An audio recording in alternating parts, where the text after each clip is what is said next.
Good morning. Good morning. My name is Dr. Tanisha Richmond. I'm a podiatrist locally down the street at the Charles Drew Health Center. And as the pastor has mentioned, when I joined this church and I asked what I could do, and this is my assignment. I am now the president of the health ministry.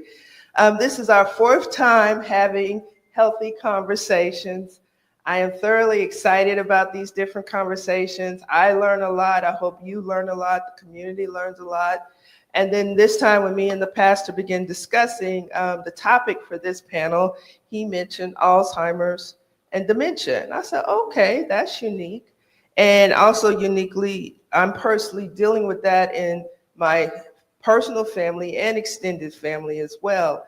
And I said, oh, the Lord will work it out. He will help you find a way out of no way. You just sitting here struggling. I've been on Chat GPT trying to understand what I can do for my family as well as extended family. And after mentioning this to the pastor, now I'm going to have a panel of experts that I can ask questions to that I'm sure not only relate to me, but to many of you online who are all dealing with this as we all will age. We all will, as adults, we will eventually turn to taking care of our parents and extended family.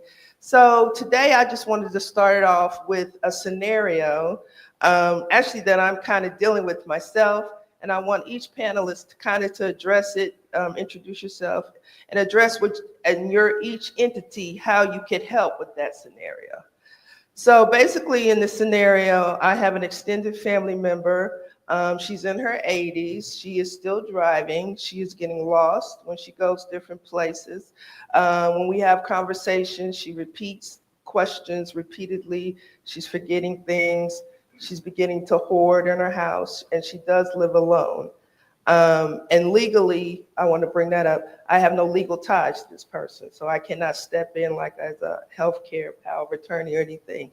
So I want to talk about as if this was my parent versus someone from the outside legally, and how can we deal with that situation? Good morning to the pastor and the congregation, everyone online. I am Simone Holder Nelson. I'm a social worker with the Area Agency on Aging, where I currently serve as their Business Opportunities Manager. Everyone in the audience is saying, how does that fit with older adults as a Business Opportunities Manager? I have 35 years with the organization, and I began doing assessment and case management. And so my heart, while I'm now a little bit removed from families directly, my heart remains always with the community and families. So that scenario was very loaded, and there are lots of pieces to it. So the first thing I think I feel compelled to address is that you have no legal tie to that individual. However, I'm sure watching this happen, you have concerns about how we can keep her safe, how we can keep the community safe, how we can keep her an active member of community, because it sounds like this is a lady who's accustomed to being out in the community. So it's time to have challenging conversations. And the first place we always begin with is the physician's office. The doctor needs to know what is being observed, experienced. I don't know if this individual has family at all, but it's time to have that difficult conversation to say, we're noticing this is a pattern, there are risks. Let's have her assessed medically to see what is causing this. If we're at a place where we need to have a conversation about no longer driving, can she comply with that? Should we disable the vehicle, remove the vehicle for safety first? And then have the other conversations about what you can build around an individual to optimize their quality of life, to keep them safe and in a place where they're getting the best out of life. That's what we all want for ourselves and the people that we love. So all the conversations have to begin. I'm going to move this over to my colleague from the Alzheimer's Association, who may be able to talk about who to definitely call to get some help. Yeah, good morning, everyone. So I am Holly Elkins Lopez. I am a program manager at the Alzheimer's Association Miami Valley chapter. So we serve 9 counties in the community in the state of Ohio. Addressing that scenario, one of the things that stood out to me is obviously the conversational piece about it and seeking not necessarily a diagnosis, but the concerns of what is going on in this case. I take it a step even, I feel like there's a step even before that with the doctor is just understanding what you are seeing. Is this maybe a part of the normal aging process, or is this cognitive issues coming to play? At the Alzheimer's Association, we have our 10 warning signs of Alzheimer's and dementia, and it is there as a tool for families. So I kind of throw out another story at you and tell you how my family went about this and how we used it as a tool that then led to going to the doctor. So back in 2013, my family started noticing changes in my maternal grandmother. And having lost my father, my mother was an only child, and she could only turn to her own 3 children as support for her to figure out what was going on. So the nickname in my family for myself is the boss. So my family said, "Boss, what are we gonna do?" And I said, "Okay, let's look at these 10 warning signs," right? And we have a beautiful worksheet that kind of gives you those signs, gives you some examples of maybe this is normal, maybe it's not, right? And we sat back and observed our grandmother for 30 days, for 1 month. We all just kind of observed our interactions with her. We all had to get into the car with her. That was one of the tasks, right? And that was quite eye-opening, I will tell you that. But we all came back as a group at the end of the 30 days. And with that, we saw that we had some good defined definitions and examples of about 7 of the 10. And I know that sounds alarming, and it was for us. But I say that because you don't need to have 7 of the 10. You could have just 1 of the 10 that gives you and your loved ones enough pause for concern that you then need to go and figure out what's going on. Because it might not be dementia, it might not be Alzheimer's, it could be some infections going on, reactions to medications. There's a whole list of other possibilities, but we need to know. We need to not wait. So I say that as we use this tool as then some clear examples to then take to her doctor to start having those conversations so the doctor could have some conversations and some background. So it's really important to know those signs and where to go with that direction. I want to turn it over to Abby. Do you have anything to add? Sure. My name is Abby. I'm a certified dementia practitioner, and I'm the owner of Engaging Days Senior Enrichment Center. We are a dementia specialized adult daycare in Inglewood. And my role in this scenario, I would not be the first step.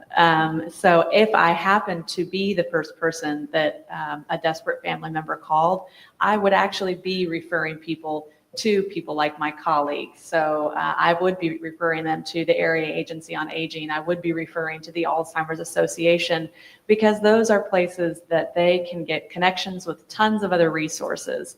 I'm typically the person that would come in next after we get the diagnosis, after we kind of figure out what's going on. That, as Simone said, it sounds like this particular person was always very engaged in the community, still needs purpose, still needs engagement. So that's where I come in, is that people come to me that are not safe to be alone, but they might still be very capable of doing a lot of things. They might still be very capable of helping with activities that we do around the center, getting ready for meals and helping their peers that are maybe lower functioning. And so that's how I help provide the purpose in life still, when they're not able to do things independently anymore, but are still capable. So I would definitely be like a next step after this initial conversation. Do we have any questions from the audience? Oh. Who has the mic? Or...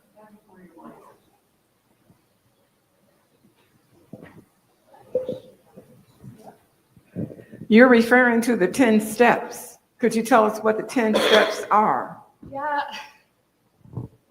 There is quite a few. So rather than kind of naming them all, I can just name a few, but what I have provided for everyone that would like to take a copy back in the back room, I do have them all on a bookmark. So we have some 10 steps there, but I also have our, I hate to say brochure, it's not a brochure. It's a wonderful booklet of information that really kind of goes into more detail about what normal aging is versus cognitive issues. But some of the signs that might come into play is like memory loss that disrupts daily life. And daily life is just really important to understand about these 10 signs, because I'm telling everyone here, if you go and look at those 10 signs, wherever you're at in your life, you might go, oh my gosh, I have all of them, right? I look at that and I'm like, oh my goodness, right? But it goes back to that phrase of interruption to everyday life. Can you not get through your everyday functioning, executive functioning, without an interruption or a disruption from something on this list, right? That's where it really gives us pause for concern. So we all have memory loss, right? We forget where we put our keys, but a lot of times we have the ability to go back. And if you think about the critical aspects of thinking, those processing and going back to get those keys, there's a lot of thinking that goes into that. We have that ability to do that. Someone with dementia, mild cognitive impairment, they just don't even know where to start to go back in their day of where they might have put that. Some challenges planning or solving problems, difficulty completing familiar tasks. I like to use this example of my grandmother always loved to bake, loved to cook. Her favorite thing to make at Thanksgiving was lemon meringue pie. And that was because she knew that I loved that pie, and she didn't make it that often except at Thanksgiving.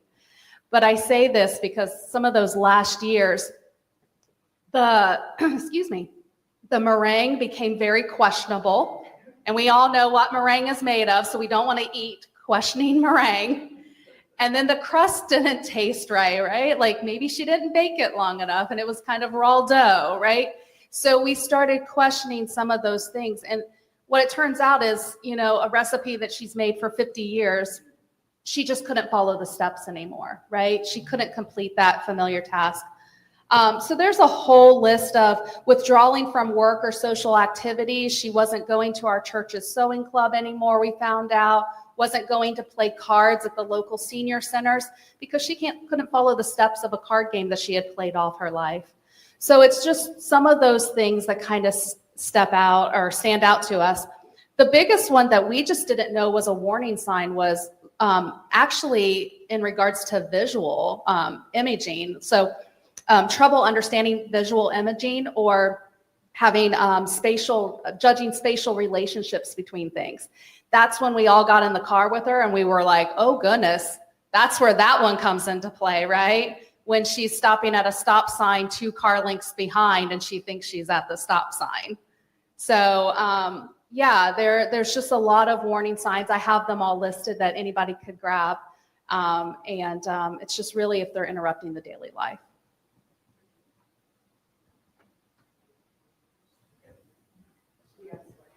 Oh, okay.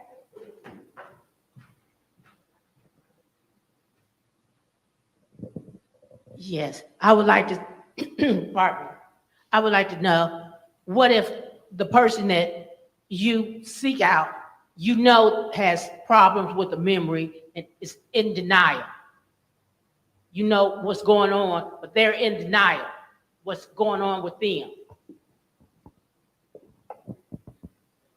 This is Simone again. Just, it's not uncommon, I think, for any of us to have difficulty embracing any medical issues that may be happening, right? Just the doctor says, oh, have you had someone look at that thing? And you're like, yeah, it's fine, I've had it. What's the problem? And your mind is going through sort of, is this really a thing? You can only imagine what it would be like to have memory-related issues and recognize the risks, to admit that you have memory issues? What is the price you pay for that? How much control of my life will I lose in the process? But it's important, I believe, to help people go to a space where they feel they're getting reputable support. Your doctor is usually someone you trust and you're willing to give you an assessment. Then the next piece is the now what. So let's say you do, worst case scenario for that person who has a fear of the diagnosis of any sort of dementia. Now what? What's going to happen next? It's important to give people the autonomy over their life where in every space that it's possible. It's one thing when that autonomy affects their safety. So there might be pieces where you have to take some control for their safety.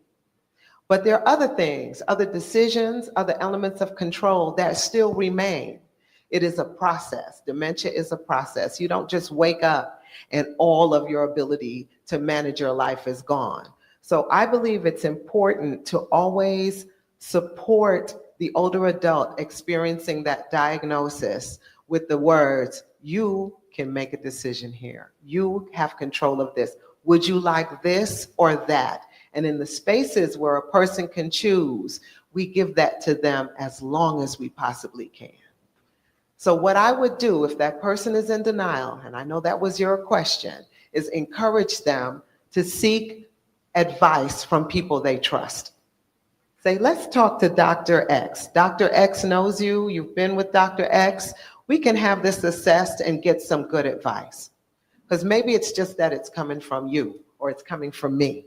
Maybe they just need it from a different spot. My question is, how do you deal with the attitude? I've had so many relatives and family members. They get mad, they run away from home, they get in the car, get lost, act like they don't know you. How do you deal with that? I'm sure you, yeah.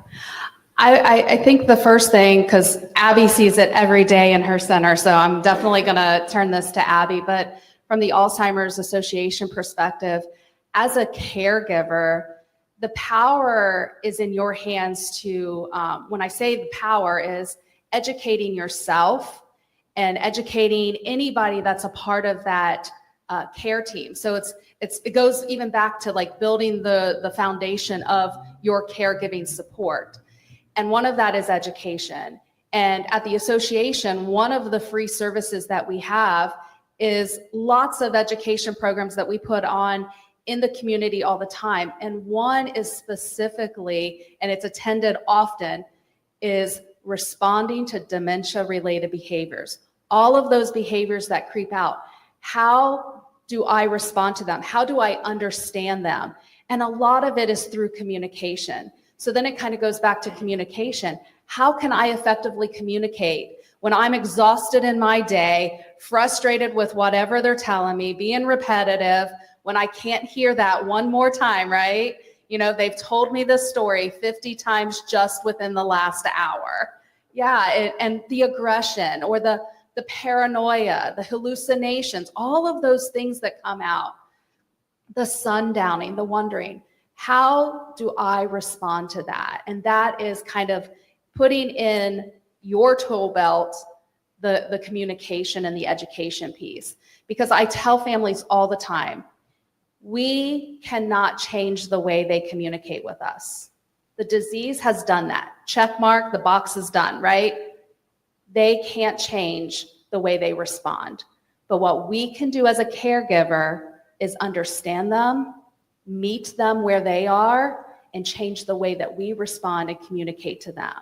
So yes, we've heard that story 50 times, but I am going to power through and act like I have heard it for the first time, right? So I think education is one thing.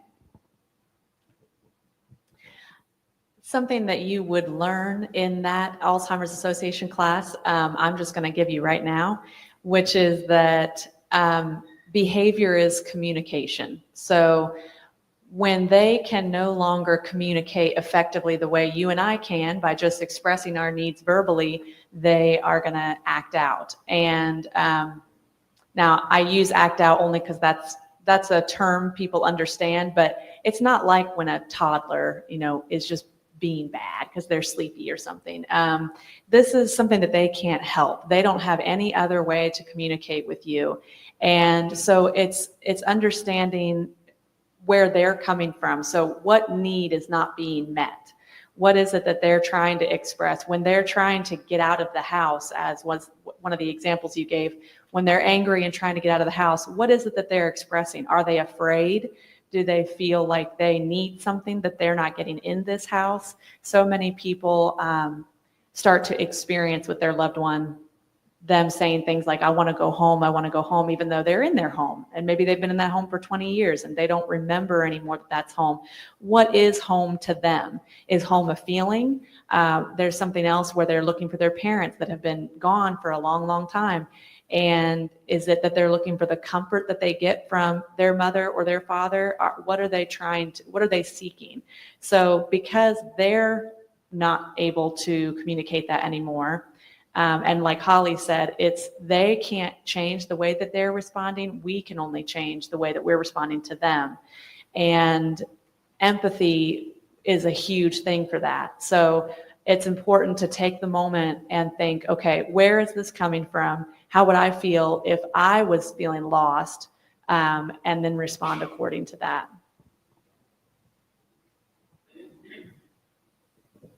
Are there different types of dementia? They're looking at me from the Alzheimer's Association. Yes, there are different types of dementia. So it kind of goes back to what is dementia, right? Because a lot of people don't understand the difference between what is dementia, what is Alzheimer's. People use those terms so interchangeably. So if you're sitting here in the pew or listening and you don't know the difference, it's okay, because there's a lot of people that don't know the difference between them. Dementia is the umbrella term. So I always tell people, if you have an umbrella, you have all these raindrops underneath the umbrella, and those are all the different types of dementia that are out there. There's actually 100 different types of dementia.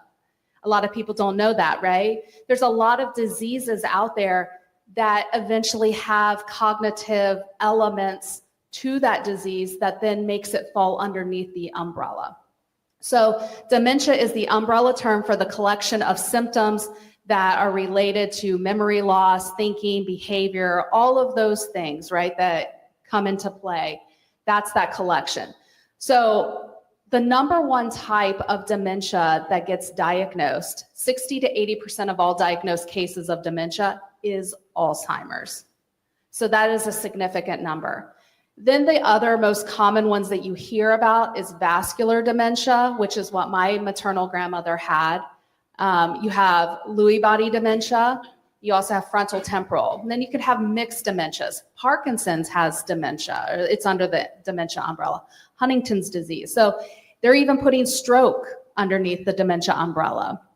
So there's a lot of different types of them, but it's understanding that Alzheimer's is a type. It's a disease that falls underneath that umbrella. To take it even further, I always tell people, it's kind of like if you went to the doctor and you have the cancer umbrella, right? And the doctor says, well, you have cancer. Your next question or reaction is, well, what type of cancer do I have, right? That should be, I always tell families, don't stop at a dementia diagnosis. Keep advocating for yourself or for your loved one if a dementia diagnosis comes into play. Because sometimes based off of age of a person, they stop there. They say, well, they're aging, it's dementia, what do you expect? They're 90. And it's like, well, age is a risk factor, but dementia is not a normal part of the aging process. So it's really important to understand that. So I always tell people, it doesn't matter what your age is or your loved one's age. Continue to find out what dementia you're dealing with, because they all have different characteristics.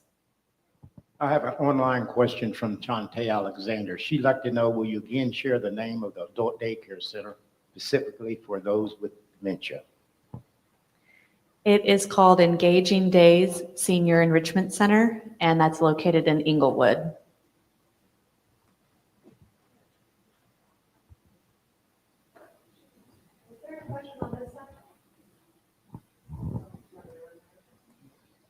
while he's running over to her, as far as the adult daycare, is that covered through their person's insurance? How is that paid for through the family?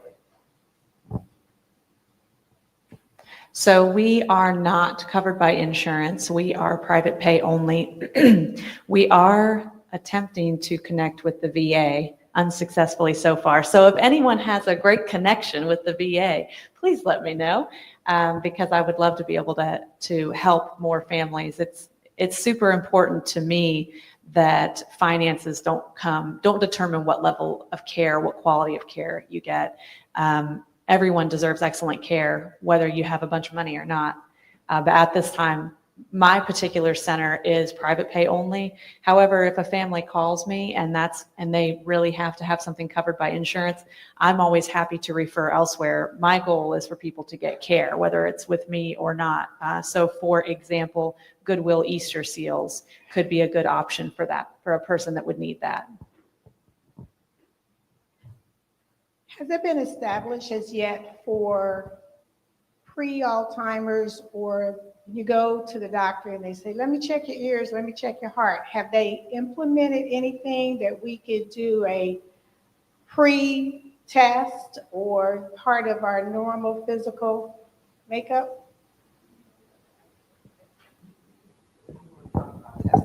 I just want to advise everyone is that this is not a simple diagnosis by any stretch. However, I am also a caregiver. So I have an awesome mom. She's 89. If you see her out in the world, you'll know her because I always post her on social media, much to her dislike. And so she's approached routinely. Aren't you Simone's mom? She's Jiminy Cricket. When is this going to stop? But at any rate, back to your question. I've noticed my mom has a geriatrician. So my mom's physician has a specialty in dealing with older adults. So most of his practice are folks not unlike myself, that is a maturing adult. And I've also observed that every time my mom has her annual exam, he asks her some questions that have to do with memory, her mentation. He asks her to draw a certain image. He tests her cognition annually. I would say to everyone within listening range, in-house and out of house, it's critical to align your loved one, yourself, with a physician who is versed in how medications interact in an aging body, because it's different. It's not like when you're 20. It's much like when I get out of bed. When I was 20, I jumped out of bed. I stood straight up and started moving along with my day. Now, I sit up when I wake up and I say, God, thank you. Everything's moving. And then I just take a minute, you know what I mean? Get myself together. And so there are physicians who are well trained. They have fellowed in geriatric medicine, and they tend to have a good awareness of how to measure cognition ongoing, and they watch for change. And getting a few things wrong doesn't mean, you know, there's a breath. And then when things are observed, they can send you for further testing. So this is something that's definitely under the wheelhouse of our medical entities, and we're able to ask for further testing if there's ever questions. So there are triggers, but it's not like, put this, and that together, and that's the diagnosis. Expert.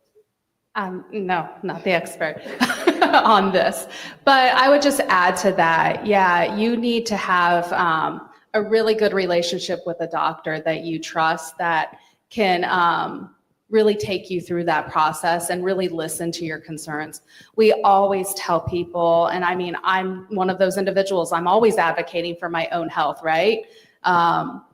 You know, when I've had some health issues in the past, and when I felt something was going on, what we do is we say, no, I know something's going on. Let's test this, let's test that. And you sometimes as a caregiver or a family member find yourself advocating for your loved one that can't advocate for themselves. But there are clear steps. And the first one is just having a conversation with a trusted physician. having gone through that, like with my maternal grandmother, like she had someone that was very honest and open and understanding and listening, and then referred us out. So usually that first step is with a family physician. If they have the specialty in gerontology, that's amazing. But they might refer you out to a gerontologist from there. They might refer you out to a neurologist or a neuropsychologist. There's different steps, but that one step that Simone was talking about, that assessment in the physician's office, if you are over 65, and especially if you're getting Medicaid or Medicare, that is your right to have that assessment. So if they are not giving that assessment to you and you want that at your annual visit, you should have that right to that. And it is just an assessment that kind of gets them started. And then there are other tests that go from there. We've learned a lot about testing for Alzheimer's and other forms of dementia. So sometimes it goes into PET scans, CT scans, MRI, spinal taps, biomarker testing. So, I mean, there's a lot that is involved. Not one is a standalone test to diagnose. Okay, am I on? Good morning. I could say with my gray hair that I forgot what I was going to ask you, but some of the things have already been answered. So with you all being a lot of resources, would you say where could a person start if you need to address a lot of things? Because my initial question was going to be, what was the difference between dementia and Alzheimer's, okay? Now my question is going to be, where do I go? There's a Council on Aging. Would that be a good place to start in order to put some ducks in order and figure out where you're supposed to proceed?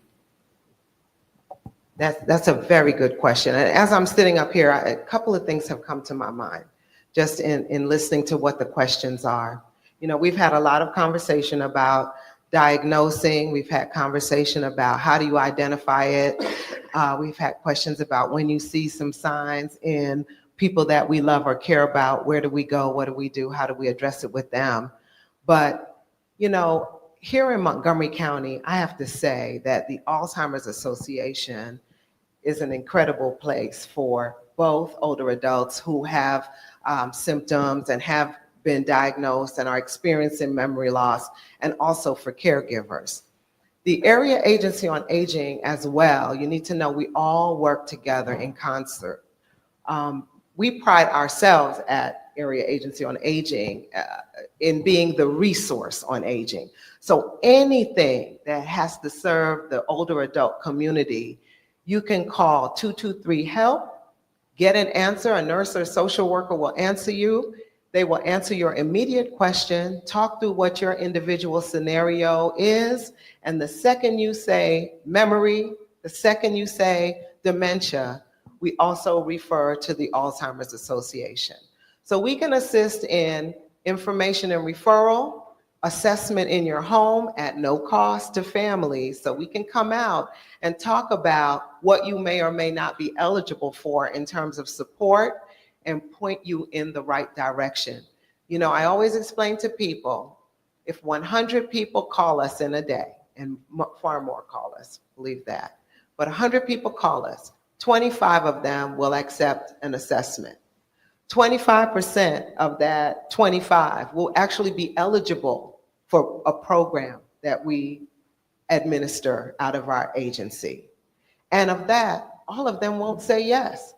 People for different reasons are at different stages, and so we can come out and speak with you at any time. You can tell us to get out, and believe me, I've been told to get out because people don't like the answer. You know, we live in a time where I think as we age, we expect that our resources will be sufficient to cover all our needs, and if not, there's some magic place that will provide us with services. And that's not really the case. It never works that way. The best thing we can be is community. It's very important to not sit at home and say nothing when you're having experiences that are challenging. We are all human, we are all one. Call somebody, say something, find out information. Education is the best resource because the more you know, the more you know.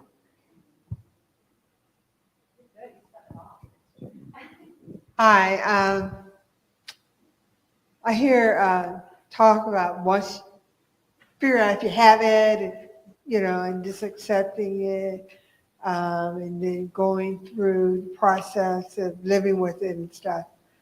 But I know that Alzheimer's and dementia has been a high topic for several years, and I'm sure there's research in it, not only in the progress of it, but also what maybe caused it, or maybe preventative measures that maybe have been researched. And I was just wondering, is there any new information in the last 5 years that has been different than what we have been talked about many years, after we've been talking about Alzheimer's, the basic things? I was just wondering, is there any new information, research, preventive measures, correlations of drugs and issues and stuff like that? Yeah, as they look to me. So, yeah, we've come a long way, right? We, way back when, in order to understand Alzheimer's, you often heard it had to be done with, at death and an autopsy, right? Everybody has heard that. We have come a long way in research and understanding mainly what the culprits are when it comes to Alzheimer's specifically. And I say that because we know a lot of dementia, but the hot topic is Alzheimer's, right? So Alzheimer's specifically, before 2021, there was no drug out there that was actually targeting the disease itself.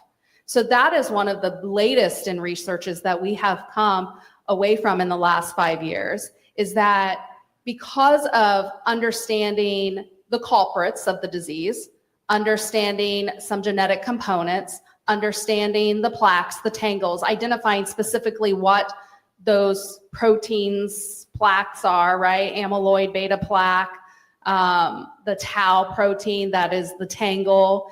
We've learned so much that we are now at the Alzheimer's Association, we're calling it the era of treatment, because before 2021, any drug medication that was out there was just treating the symptoms of dementia. So symptoms like the anxiety, the repetitiveness, the paranoia, the issues with memory and thinking, right? Just kind of getting some medications to kind of help ease them through their everyday life, managing those symptoms.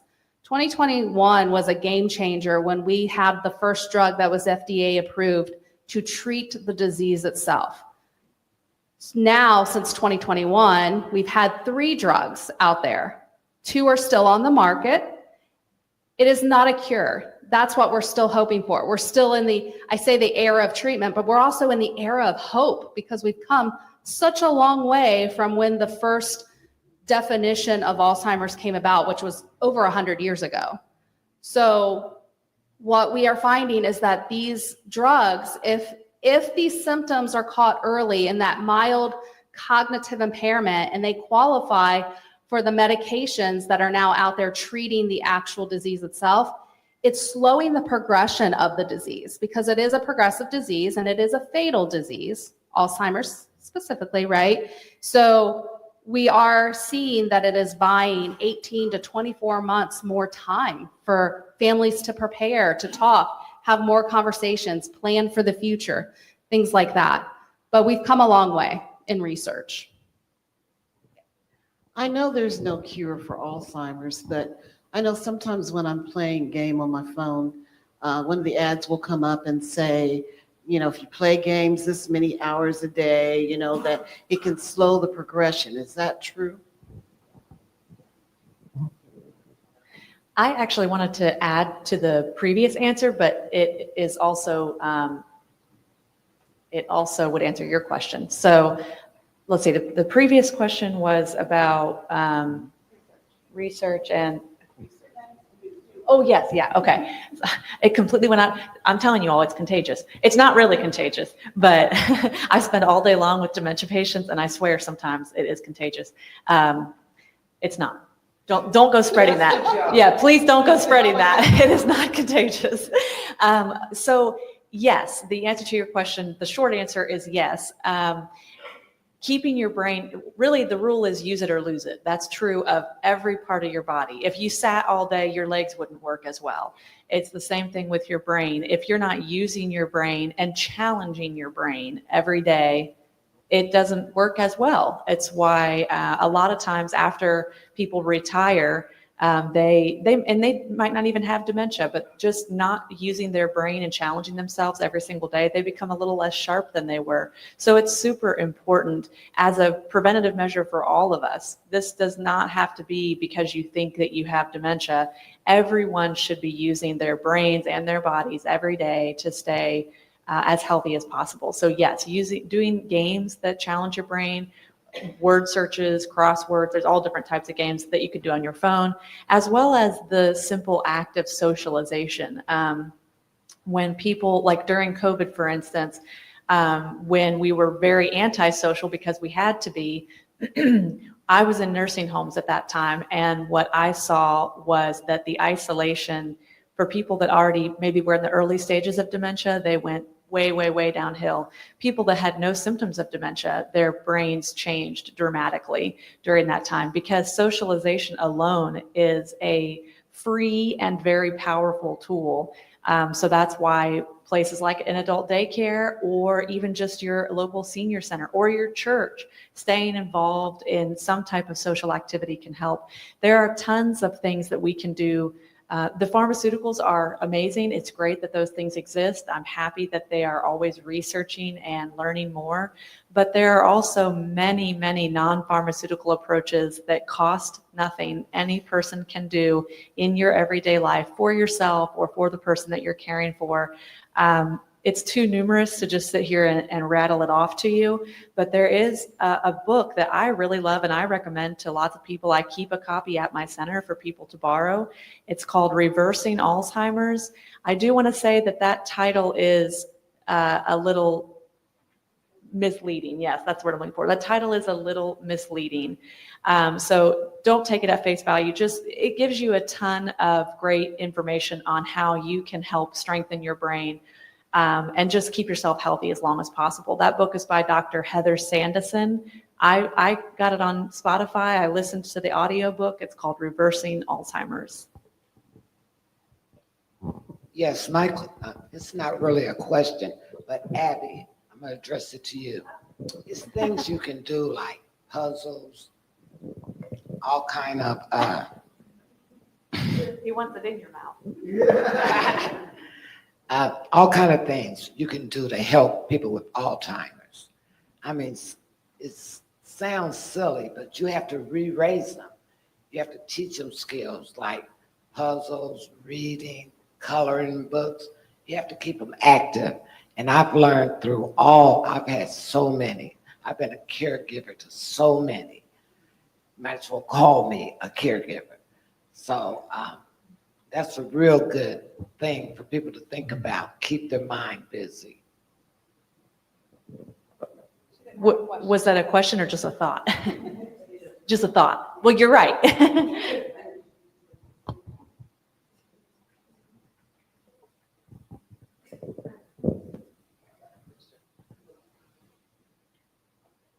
Before, I know you guys want to throw us off the dais here, but I want to say one more very important thing that I don't know that we have really addressed here, but I want to. And that's about a caregiver, the very thing you said. If you are or have ever been a caregiver for an older adult, please raise your hand. Please raise your hand. Okay. God bless you.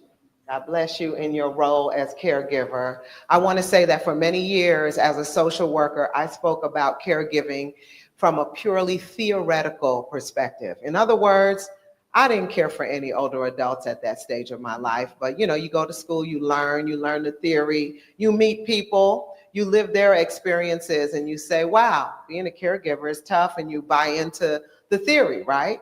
The theory is proven. Well, now I'm a caregiver. And so I speak from a totally different space. Even though in theory I understood when it was me, there was another thing. It was just a wide eye-opening experience. I want to say to everyone in this room that is in the capacity of loving someone that is an older adult, it is critical to take care of yourself. It is critical to educate yourself. It is critical to develop a team, a squad, the homies, the people you're going to lean on, identify who they are within and without your family to help you be able to continue in your role as caregiver. Why? Why is that important? I'll tell you why. Caregivers, older adults who experience any kind of functional deficit, whether it's just, it doesn't have to be dementia related, any kind of diagnosis that changes the way they move in the world and care for themselves, they do better, live longer with a caregiver. Caregiving is difficult. We have many times been privileged to be in the lives of families caring for older adults, and guess who goes first? The caregiver. So it's critical to educate yourself about whatever impacts your older loved one, so you know what to expect, how to treat the bends and the twists in the road, and to also give yourself the privilege of having relief, because you are not a robot, you are a human being. And you too need socialization. You too need exposure to the community. You need to be able to go to church. You need to have time to pour into yourself. We cannot pour from an empty, everybody knows that. I've gone to a teapot many times, and when that thing's empty, I'm not getting any tea. And your loved one is not getting all of you when you have nothing left to give. So it's critical that you do that. As it relates to dementia, as it relates to Alzheimer's disease specifically, the Alzheimer's Association is a stalwart, tested community resource. Always call them. But we too at Area Agency on Aging have some tools. And we have a free platform. It's virtual, DaytonAreaCaregivers.com. It's out there. But you can register, we own it. No one will call you, steal your information, sell you things. None of that is in there. Only thing in there are resources, tips, tools, things to prevent burnout. Burnout is a killer. It kills you mentally, physically, emotionally, spiritually. Always, always look for support. You know, oftentimes, I can say this as a African-American Baptist, we are stalwart. Everything's fine. We have it under control. Jesus loves us. That's enough. Jesus gave us tools. He gave us each other. It's critical that we use the tools. If you're experiencing challenges as a caregiver, if you're tired, you're really, really tired. If mom's asked that question 50 times in the last hour, and you're like, I don't know if I can do this anymore, there are methods and tools to help you deal with that, to help retrain mom's brain. So maybe she won't be asking that when she's folding clothes because she loves clothes. She used to sew. There are different things to help you continue. So I just want to close, because I know I'm getting thrown out. Never, Bethel wouldn't do that to me. But I just want to close with that. Caregivers, you are critical. We love you. As a community, we need you. You are so important to helping older adults stay in community, stay with family, live longer through any diagnosis, but you have to take care of you as well. Okay.